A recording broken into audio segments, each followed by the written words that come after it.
¿Qué pasa, hijos de Judas? Bienvenidos a Bral 00 y último día hoy del UEFA Champions League Store Series F, en el cual estamos en busca de Cristiano Ronaldo. Como veis, conseguí en un torneo un sobre, tengo 20.000 que es para 2 sobres más y tengo 250 monedas de oro para otro sobre más. 4 sobres, en uno de ellos tiene que estar Cristiano y Cristiano Ronaldo. Vamos en su busca. Es muy difícil que no esté aquí una bola amarilla, no tenemos que tener esa mala suerte. No tentemos a la suerte, a ver, vamos a ver. 1, 2, 3, juntas.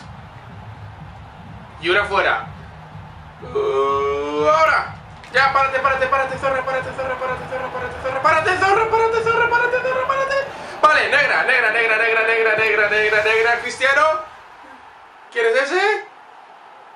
Mira, Vermaelen. Mira. Hijos de Judas, no temáis, me ha tocado Vermaelen, sí, sé que no ha jugado y que es un cojo, pero no hay que perder la esperanza. Vamos a ver, con que nos toquen negras, vamos bien, da igual si nos tocan cojos o no. Me puede tocar hasta que dirá, así os lo digo. A ver. No, me confundí, quieto. Mira, me cago en la cola amarilla, qué puta basura. Mira, joder, este es el peor... Arbeloa no puede ser.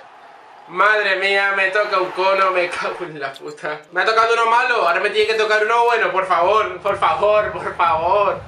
Joder. 1, 2, 3. Ya, párate, zorra, párate. Bueno, menos mal. ¿Quién es? ¿Messi? Que dirá, mira, me cago en la puta.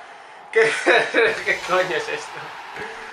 Ay, ¿por qué tan jugadores tan malos, hijos de la grandísima chingada? Último paquete que tengo para abrir.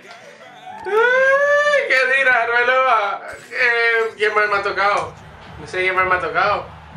No me acuerdo ya, es que... ¡Qué puta basura! ¡Vamos! Párate, zorra. Vale, negra.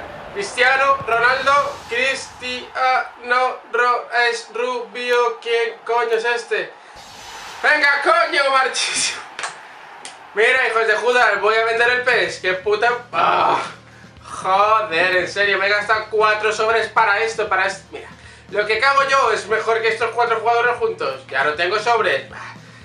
¡Ay, qué... Bueno, hijos de Judas, sin más dilación, a chuparlo un rato, no.